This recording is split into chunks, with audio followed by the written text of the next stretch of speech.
Hello everybody, I'm Conquering History Games, and welcome back to part 4, or no, 5 of my Komi campaign here in Hearts of Iron 4, The New Order.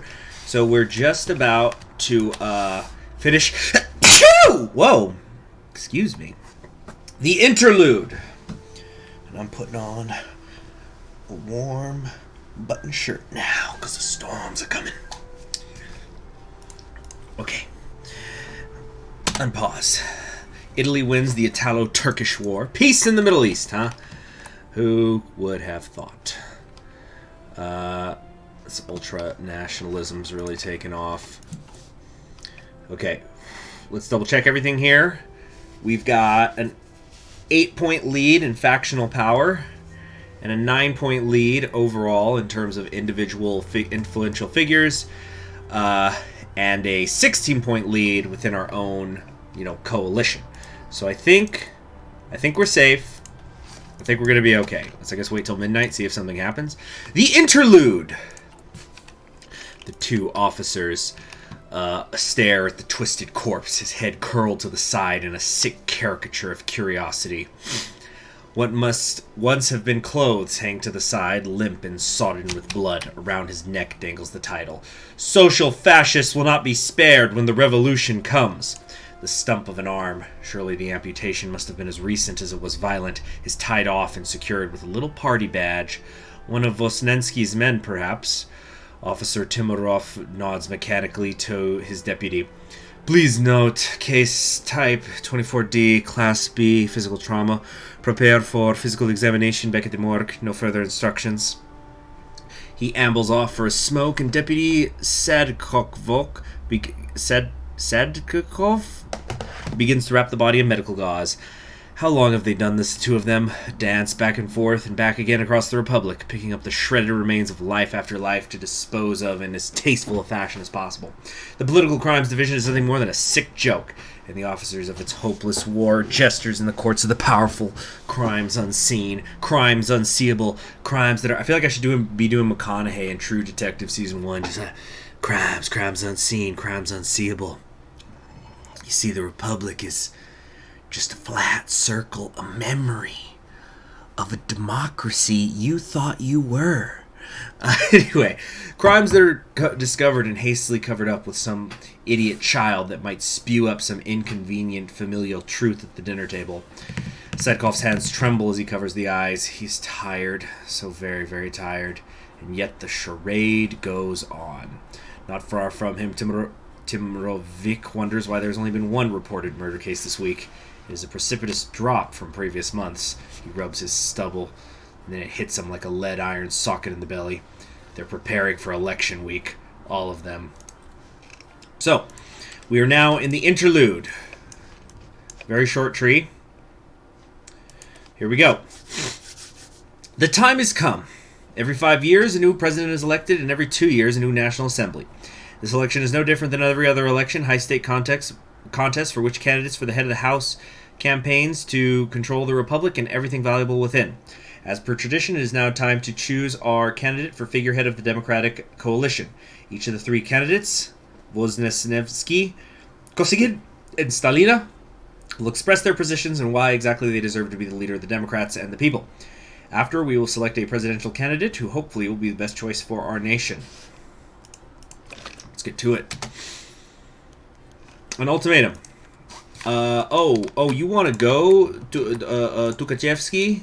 You really want to go right now? You want to try to handle me? Well, guess what? You can't. You can't. We're not going to back down. Let's just get in position. Opening of the 1963 Assembly. Delegates everywhere seen. They're gathering around Stalina. Let it begin. Hold on. We've got a few days here. Request for a ceasefire. Hold on a few things are happening here. Okay.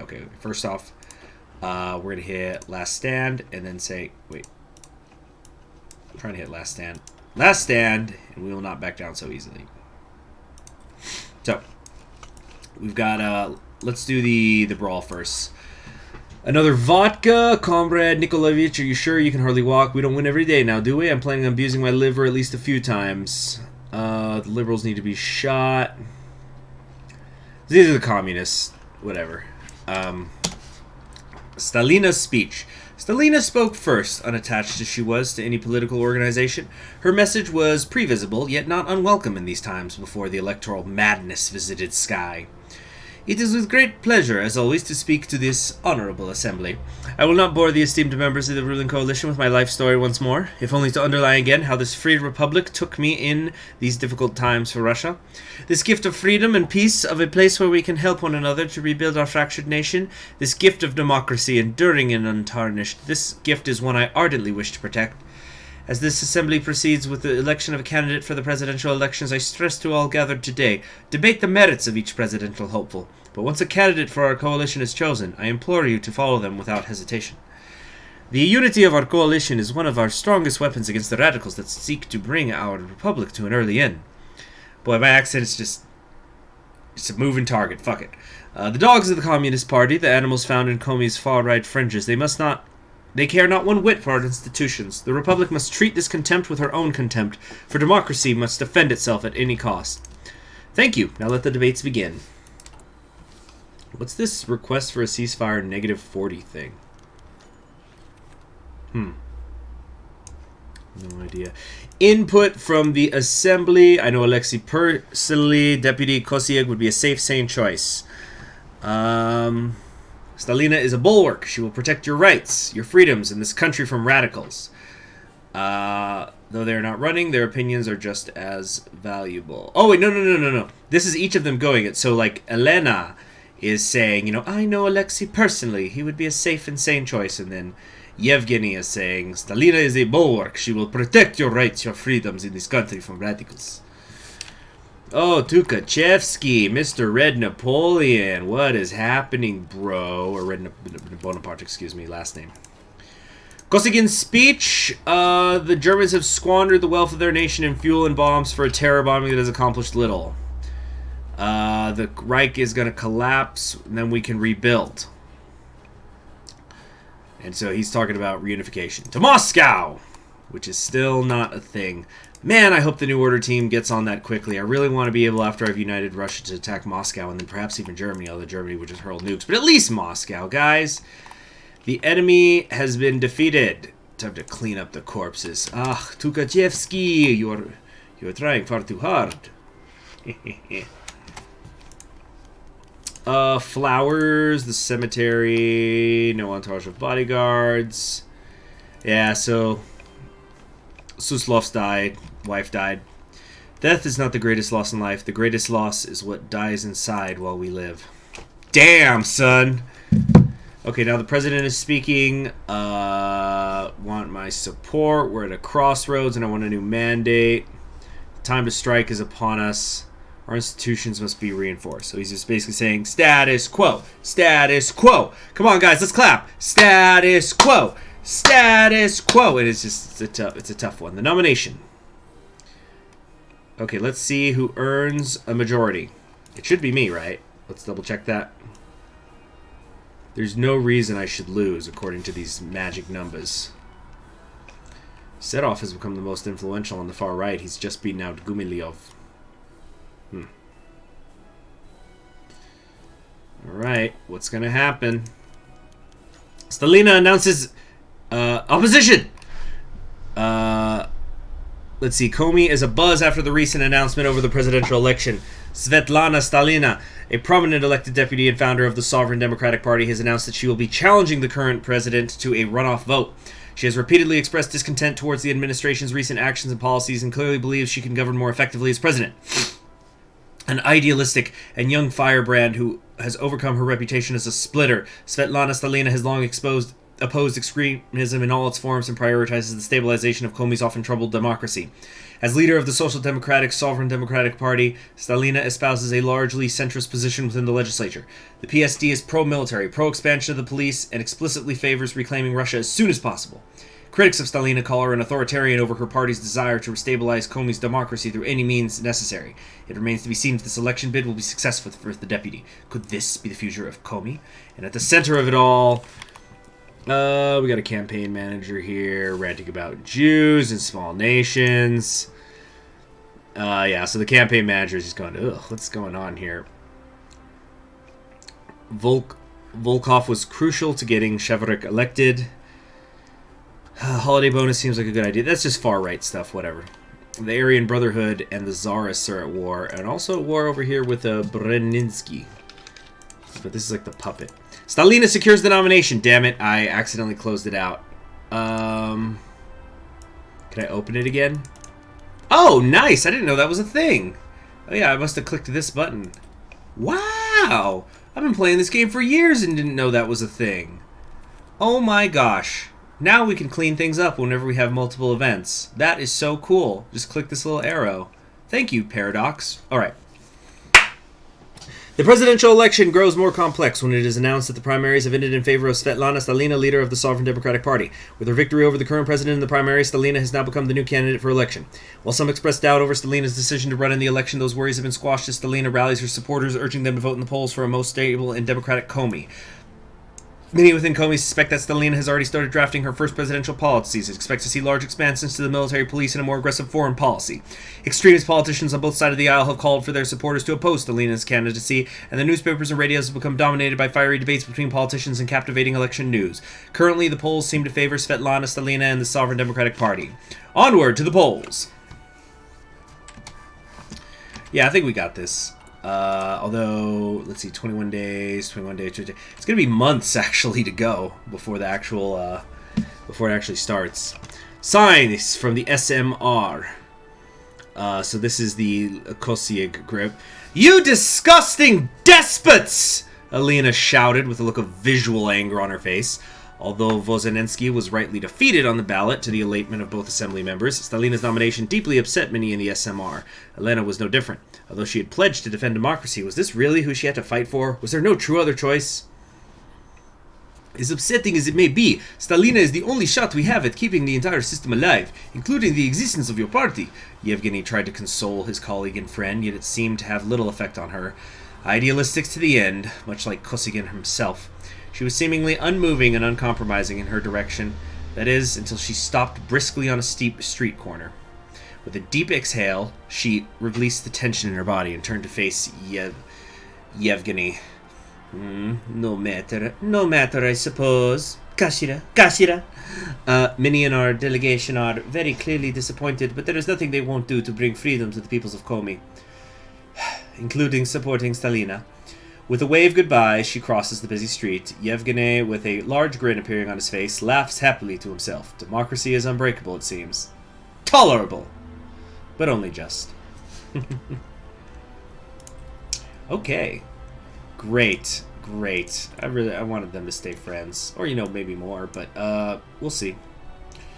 So, we have got political power to burn these days, because, yeah, I feel like we've got a pretty healthy lead here. We could maybe scavenge for some loot, so we could get building more new stuff. What else do we want to do, though? Research speed plus 10% for a few days, not really much there. Let's build a factory. And I think it wouldn't hurt to buy some anti-tank equipment just so we can be done with, having that be a shortage of ours. Alright. Yeah, I feel really safe with this.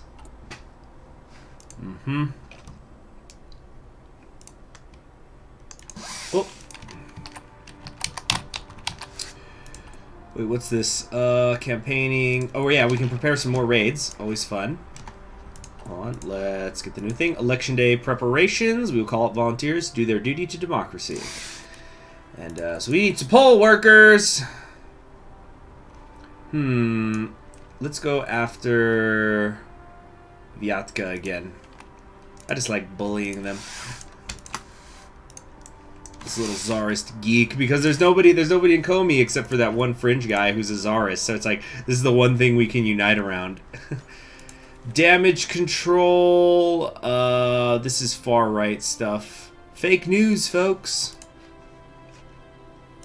Yeah, we want to try to see if we can get all of these going. Because if we look over here, yeah, everything is improving. We're trying to get the literacy up right now, at least to primary schooling. It's going well. I can't believe I thought I wasn't going to do raiding earlier.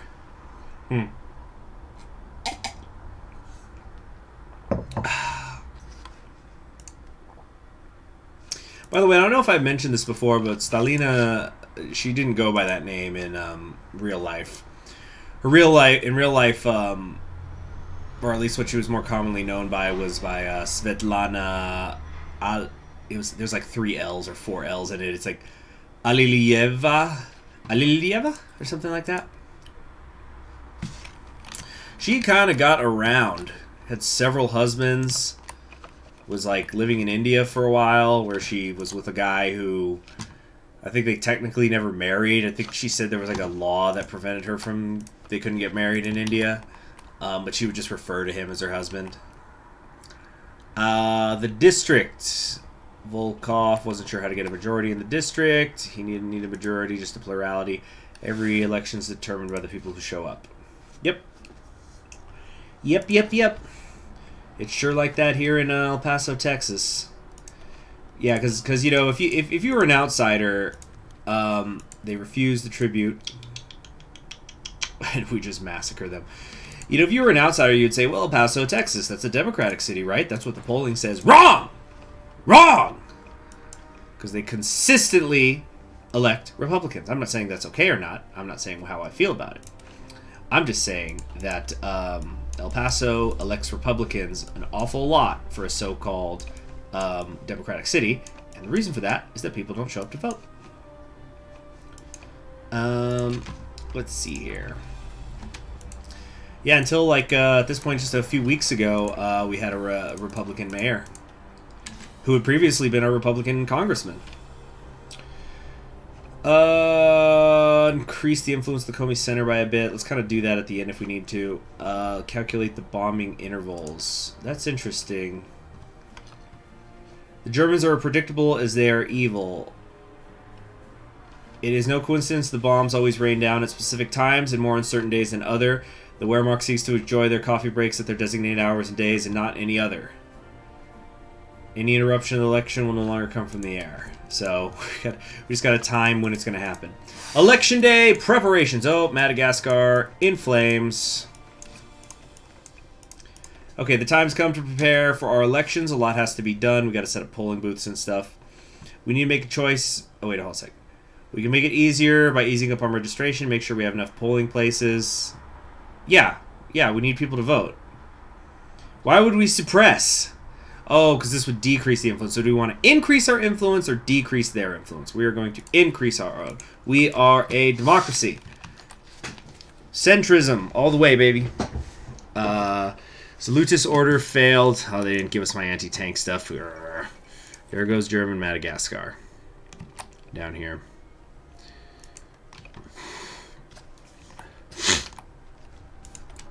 Okay. Do we want to build the new schools? Yes. Let's get doing that. And we have our raid in progress. This is going to go on for just another few days, not too long.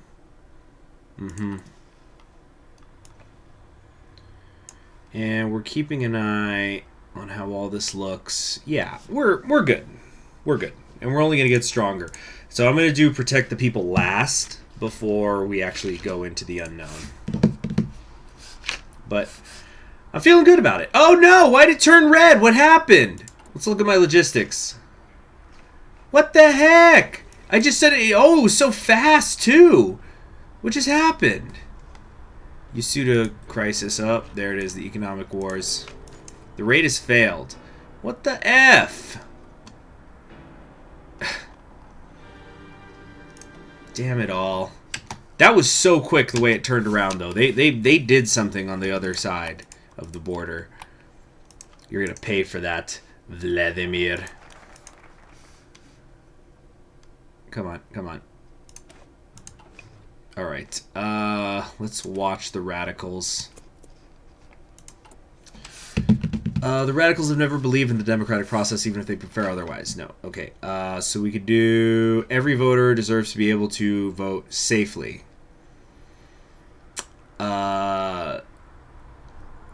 We could make some strategic mistakes and place polling places in disagreeable neighborhoods. Oh, so we could like just set up in some areas that aren't going to vote Democratic, we just set it up so they'll get bombed on election day. You know what I just realized? Zandoff is one of the ones that, is this Yuri Zandoff? No, this is, Andrei Zandoff, but was that yeah. Okay, here's a fun thing. So this Andrei Zandoff in real life, his son was called Yuri Zandoff, and I think was one of Stalina's husbands. Let me check this. Checking in the other monitor, that's what the clicking is.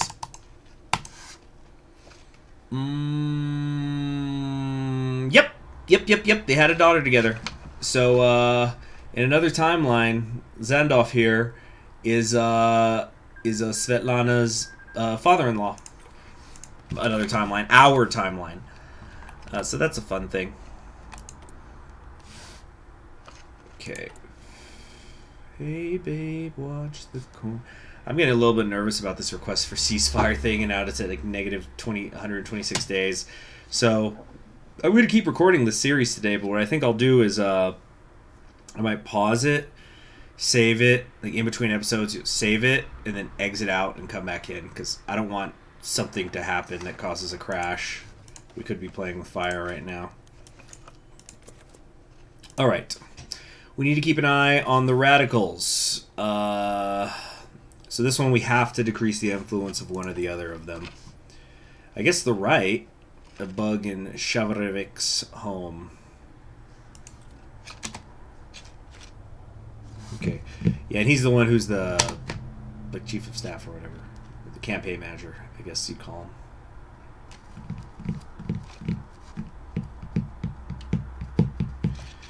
I'm trying to think, yeah. Freaking Bukarina probably seems like she'd be the most difficult to deal with. We didn't really get events for her. That would be tough to get her in charge. We'll have to look into how do we do that. Oh, we still don't have the background music on. My bad. Come on. Come on.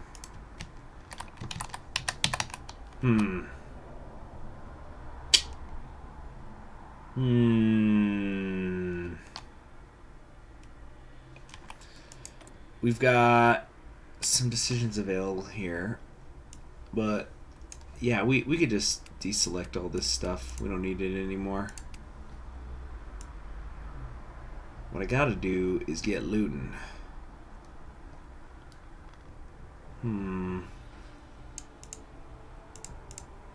Oh, what just happened? Oh, we're freezing up. Freezing up? Okay. We're fine. So was it St. George that still had loot? Let's get ready to attack them next, I guess, although they're fighting a raid right now, which could very well go bad against Yugra. On guns and giving. Your people will get their guns. All is forgiven, I suppose. So, we got the anti-tank stuff, I guess, but just late. Or maybe not. I don't know. Time to protect the people.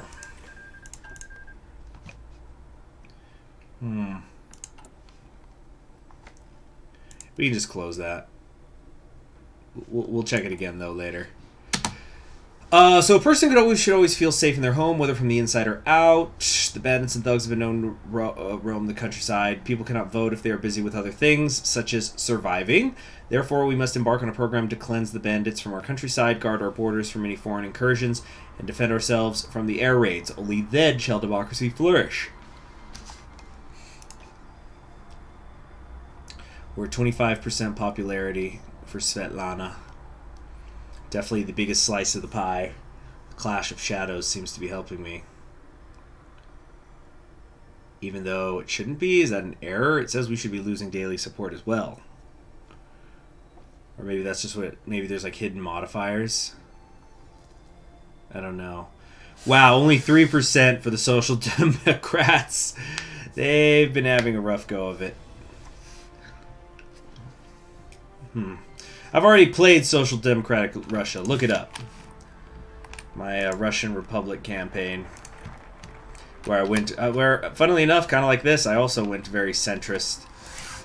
So, like, I created a democracy, but I had a Romanov head of state. Of course, people still in the comments was telling me I was being a communist. Alright, into the unknown. Here we go. We're probably going to stop it right before this finishes. Months of... Wait, what's this? One last promise. Elena and Vegvna sat down one last time together as allies for all their hard work. The last thing they wanted to do before all went down was head for a drink. Ready? Ready! Za zdrovye! With the clink of two glasses, both... Hold on. Clink. Oh, that was a heavy clink. Both assembly members take the first few sips of their drink. Yevgeny coughs a bit, but with a cheerful expression, Alina simply sits calmly and downs her liquor, the bitterness trapping her tongue. Vodka, above all else, was more than just cheap entertainment and a staple of the anarchic diet. It was a truth sealer. I didn't think we'd get this far without being shot, honestly. Oh, nonsense. If you keep thinking like that, Elena, I'd be surprised if you don't drop dead from this vodka. Holding in their laughter, the two finally break and chuckle childishly. Perhaps in the past year they would never expose this laid-back attitude to one another. Political enemies, PSD dog, SMR freeloader, all of that distrust and hatred disappeared with a few sips. After sitting silently for a while and drinking a bit more, Yevgeny pushes his drink to the side and faces his friend. Hey, Elena, promise me something over one more drink, eh? What's the matter? About to tell me your life story? Nah, this is way better. You and me, no matter what happens tomorrow, I want us to stick together. We came this far to protect our democracy. I don't want to jeer at your side of the aisle again. Although originally taken off guard, she nods intently and offers her hand. Shake on it, for life. With the firm hold of their hands, they could form a spiritual bond which perhaps could survive long enough to see their future come to fruition. A future for all of us. In vino veritas, which I think it literally means in wine truth or something. Let me look that up. Let me get that. It's like in vino veritas. Let me be totally sure. Yeah, in wine truth. Nice! I didn't even formally study Latin, bitch! I just knew that shit. Which basically means, like, the truth comes out when you're drinking. I always find myself so torn, because it's like, when you see a man and a woman in a scene like that, you're like, oh, come on, I'm shipping it, get married, you two. But this is, wait a minute, that's not fair. Am I trying to, is my subconscious mind then saying that a man and a woman can't just be friends? I've got to ship them? Don't even get me started on the thing with Sablin. Oh, what's going on? Election day? The death of the Prime Minister. Terror for the sake of love. Alright, yeah, let's just keep going, and we're going to stop it right before we get to the end, so we can have a big moment at the start of the next episode. We could scavenge for some loot, maybe, yeah, instead of just going out and attacking for it. Yeah, let's scavenge for a bit of it. Because it doesn't look like anybody else has any anyway. Oh no, Vyatka has some, but we just lost to them, so we want to be careful.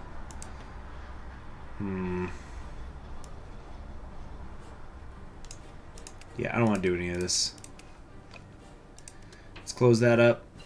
We could do... Don't want to do external investments? No. No.